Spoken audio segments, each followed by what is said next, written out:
Hello, everyone. I've been away for a few weeks. I have not done any movie reviews lately, uh, but I'm back. I'm not going to be reviewing any movies per se, although Edge of Tomorrow was terrific, and The Fault in Our Stars produced unhealthy emotions, or healthy if you consider like a lengthy cry healthy. So you should check those out. 22 Jump Street was funny. So, same movie as the 21 Jump Street, just a couple lines shuffled around, but I'm actually here today to talk Game of Thrones. And it's going to be spoiler filled, so if you have not read the books, you may want to duck out. Or if you don't mind spoilers up through the end of the season, then stick around. But before that, I would like to announce that this is a special episode for multiple reasons that you will soon be able to deduce. Hello. The rumors of my demise were greatly exaggerated. I am pleased to say that at least for the foreseeable future, I have returned. Many people might be wondering, hey, Logan, where were you? No need to fear, I was just off on a small quest. I went to go reclaim my homeland from a vicious dragon whose name I cannot say for legal purposes. You know how that is. Just know that while it hasn't gone exactly as, the way me and my companions thought it would, it'll have a happy ending, which everyone will be able to see come this December. So, without further ado, shall we get started, Jakob? We shall. So, I am rather dark on this thing. I kind of am too. So, we are going to review the 4th season of Game of Thrones and talk about some of the highlights, including the finale. Final spoiler warning, this is your last chance to duck out. Also, we will have a very special announcement for those who make it to the end of this video. You may have some Easter eggs that you may or may not hear from us if you don't dump out. So don't dump out. Don't do it. Anyways, so Season 4 was pretty terrific. From beginning to end, masterpiece. It covered roughly the last, what would you say, probably 300 or 400 pages of the 3rd book. Minus some stuff with Jon Snow. It covered, we said spoilers. Jon Snow and Lady Stoneheart. It covered pretty much the rest of the 3rd book, Storm of Swords. If you haven't read it, get on that. It delved into some stuff from the 5th book as well, concerning Bran and the whole Children of the Forest and Three-Eyed Raven thing. But, so 3rd and 5th book. It started to condense and streamline the story a little bit, which is to be expected. HBO doesn't want the show to go more than about 7 or 8 seasons, so in order for them to condense things, also a lot of things that happen in the 4th and 5th book are kind of running a similar time frame as what happened in season 3. So, book 3. So, it makes sense that they would just condense those. Both of us are book readers. Logan's on book 5. I'm currently on book 3. I am so afraid that I'm going to finish that book before the new one comes out, and then for the first time, since I started them, I'm going to feel like everybody else who's been waiting like a really long time for the next book. I'm not looking forward to it. Yeah. So, overall, the season was terrific. I think the highlight of the season for me, I'll do a highlight and a disappointment and a favorite episode. The highlight of the season for me was the introduction of Oberyn Martell and getting to know a little bit more about Dorne and Dornish culture. House Martell. Unbowed, unbent, unbroken. Unbowed, unbent, unbroken. They live in a place that's really awesome. Their castle is called Sunspear. That's epic, right? So, Oberyn was really cool. He was basically the Game of Thrones version of the guy from The Princess Bride. Oh, Inigo. Inigo, yeah, and he basically ripped off that accent. Same accent. It was awesome. Favorite episode? Favorite episode. Oh man.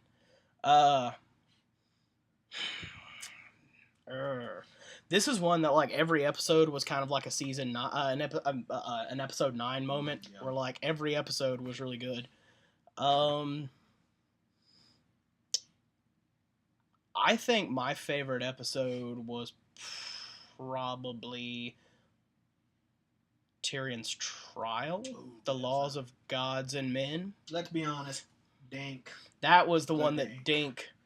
That and the finale really cement Peter Dinklage as the finest supporting actor on television this season. Hopefully he gets another Emmy for the role. Disappointment. I'm only disappointed by one thing, and that is skip the next 30 seconds if you don't want spoilers and you're still watching for some reason. The end of the third book has like a really shocking moment with a character called Lady Stoneheart. Should I explain what Lady Stoneheart is? I can do it if you want. Lady Stone. Should we? Okay, we said spoiler. Screw it. Yeah. Basically, Lady Stoneheart is the reanimated corpse of Lady Catelyn Stark, who we all know died a very painful, not that tragic, because I didn't like her death in the third season episode. What was it called? Reigns of Castamere, I believe so. Yeah. In the books, Thoros of Myr, Beric Dondarrion, and the rest of the Brotherhood Without Banners come across her body. Basically, they bring her back to life with a bunch of Lord of Light mumbo jumbo. The night is dark and full of resurrections. Right, except for Ned Stark or Robb. Well, they lost their heads. The young wolf, forever young. Woo.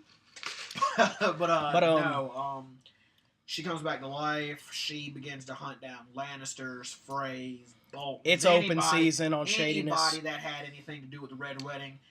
It is open season. People are dying left and right. Let's hope that happens sometime in season 4. That was the disappointing factor of this season for me. Overall, I'm going to go ahead and give this season a gigantic A. Logan? Me, my highlights... highlights of the season. The battle with Oberyn and the Mountain, which was amazing. I read the third book like 2 years ago, so I knew it was coming. I knew it was coming. Jake can tell you this. I had just finished reading the chapter while I was at work. I came out of the back, and I just looked at Jake like, bro, I ain't nothing but hate! But the fight, amazing. Oberyn, one of the most nasty dudes in a fight in Game of Thrones. Quite possibly, up until the finale, that was the best fight on Game of Thrones. Until Brienne and the Hound. Tarth, That was a Rodney King beatdown. Yeah, Hound don't feel that if he's not dead. That was. But something tells me the Hound's not done though. No, he a shifty, strong son. Half burnt, just monster. My favorite episode actually though was episode 9 this season, the Battle at the Wall, which huge Jon Snow fan. I like the fact that Jon has finally been put in this leadership type role where Alistair Thorne was fighting on the ground. My boy Grin came in and was like, Sir Slant, Sir Thorne needs you. You're the most experienced fighter. And Jano Slant, who I just can't stand, went down. Jon was on the wall. He was telling people what to do. He realized that the mammoths were about to get through. Sent my boy Grin down there, was like, hold the wall. If they get through, it's all over. My boy Grin laying down his life. In a really, really cool moment where he was like inspiring the other dudes who were like afraid just by like reciting the Night's Oath, the Night's Watch Oath, which got them all pumped up. They took that giant on head on. And then Jon Snow just down there fighting. He saw the love of his life at Grit, the wonderful, wonderful Rose Leslie. Or is it Leslie Rose? I don't remember. I think it's Rose Leslie. And they had that really awesome moment. She got shot in the heart with an arrow. It was tragic. Disrespectful. I feel like all great episode. feel like we have a round of applause for Sam being useful, Ooh. kissing his woman, and then going to defend her because that's what men do. You're right, is Sam. what That men is what do. men do. Glad you're not useless right now. Oh, and in an interview I saw earlier today, it was either Benioff or Weiss. They were watching the final episode before they sent it out for people to be able to watch it on TV and everything. And he was talking to the guy that does the film editing and whatnot. And he was like, I think we messed up somewhere in here. Like it looks like a speed cut. Like it's moving way too fast. And the dude editing it was like, nobody did anything to that. That's just Kit Harington. He was moving that fast. Kit Harington was so badass that I don't even know what to say. It was just ridiculous. I feel like once Game of Thrones is over and I feel like Kit Harington's gonna do a lot of action movies. He was really good in Pompeii. Good movie. Pompeii. Kiefer Sutherland Titanic lost his mind. with volcanoes. Yeah. Pretty much. Titanic with volcanoes. Yeah. So disappointing factors. What disappointed you? Honestly, just the Lady Stoneheart thing. Seems to be kind of a the general. Lady Stoneheart thing, and even though I know I knew they wouldn't have done it, I wanted just a little bit more with Bran finally meeting the three-eyed Raven. But I mean, they saved all the really interesting stuff for next season, which I'm not happy with the fact that I have to wait 10 months to get, but I'll live. Well, that's how we felt about Game of Thrones Season 4. How did you guys feel about it? Anybody reading the books? What did you think about the changes they made? Or the things they added in, or the things they omitted? Leave in the comment section. For those of you who have stuck around for the entire 12-minute rant, you will now be privy to... That's a lot shorter than we used to do. To some exciting news.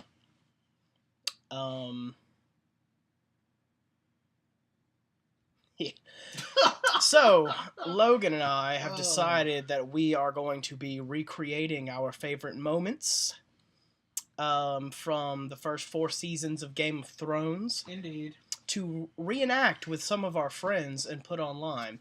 So if you would like to audition for the roles of some of your favorite Song of Ice and Fire characters, to act out scripts that are rewritten by Logan and myself, as spoofs of our favorite moments, get in touch with us because that is our summer project. You can look forward to seeing all kinds of wonderful things. I'm pretty sure you're gonna look forward to seeing an interpretation of episode 9 of season 1. I feel like you'll get to see a really, really low budget rendition of the Battle of Blackwater, and I feel like you'll get to see. Oh, goodness.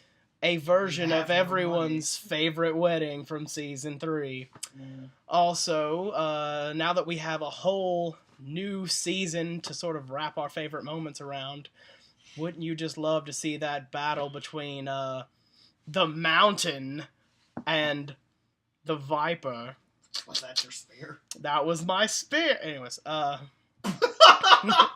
wish I knew how to edit that out, but I don't. So that happened. But people just went from being mildly interested in this to being like, no, we want nothing to do with this. So right. So that'll be happening soon. I hope all of you are interested and invested like we are in that. Oh, Jake and I also have another project we're working on. A very, very, very low. And by low, we mean low budget, absolutely zero budget. Zero. You can have the special effects you pay for. Film about vampires and some things they may or may not do at a beach. Yeah. What did we say? Think it was a mixture of... Was it like True Blood? No, it was it was something really bad. A mixture of Vampire Academy, and and Spring Breakers. Yeah. Only good. Only good. Only good. Minus Dave Franco, because we can't afford Dave Franco. But No, we are in negotiations with Katy Perry and Bruno Mars. Yes, let's go ahead and put that out there. We would love for Katy Perry and Bruno Mars to have roles in this movie. I mean, Bruno. Katy. What up? Pretty sure y'all can find like half a day to make this happen. Legit. Like half a day, we go down to the beach, Panama City. Film it. Go out. Mexican food, Chick-fil-A, Taco Bell, anything. Whatever. We'll pay for it. We'll pay for it. Please don't get crazy. We balling on a budget. We tend to make it hail more than we make it rain, if you know what I'm saying. The last couple of weeks, it's been more like it's been slightly drizzling. Like it's been a nice drizzle. And we still got to have money for comic books. Right. So. But, yeah. So, if anybody knows anybody that knows anybody that knows anybody, let's be honest, that more than likely knows anybody, that can get in touch with Katie Holmes and or Bruno Mars, show them this video, let them know. We're legit. We like both their music. I like Katy Perry's music. I don't care. It's good music. Like Bruno Mars' music, like a mixture of Elvis and Michael Jackson. But, get in touch. We'll give them details. This is going to be an ongoing thing trying to get them in this movie. Because, honestly, it'd be the greatest low-budget horror movie since Sharknado. It'd be the greatest success. And let's be honest. Ever. Everybody loved Sharknado. Sharknado was cheesy. Loved it so much it's getting a sequel, though. So, come on. This has been fun. I've missed this. Should do this more often. Oh, by the way, if you haven't seen it, go watch X-Men Days of Future Past. Ballin'. And 22 Jump Street, as you already said. And, I mean, because I feel like we got to get a couple more movies in here. Maleficent, if that's what you into, it was no 1950s whatever, but, Angelina Jolie did a good job. The King was goofy. I didn't see the problem. He should have just been in a relationship with Maleficent. Right, that's what I'm saying. Like, I'm over here single as can be. Maleficent, what up? She not real. She not real. I know that. You know that. They don't know that. I feel like they know that. That's precious. I feel like you also just kind of insulted all three people that watch this. All three people that watch this. And by all three, you mean Max. Hey, Max. How's it going, buddy? How you doing? We'll see you later. But yeah, Charlton Copley should be ashamed. Great actor. His motivations in that movie made no sense. They were as shaky as Noah's motivation, and Noah. I still haven't seen that. I still refuse to believe it's as bad as you said it was. Watch Waterworld, then watch Texas Chainsaw Massacre, like the really bad one, and then imagine them together, and that's what you got. Pretty much. Anywho, Waterworld was an amazing masterpiece, Jacob. Who invited him? I have no idea. He just showed up. He's here. On that note, we gotta go because Slurpee guy just broke into my house. And no.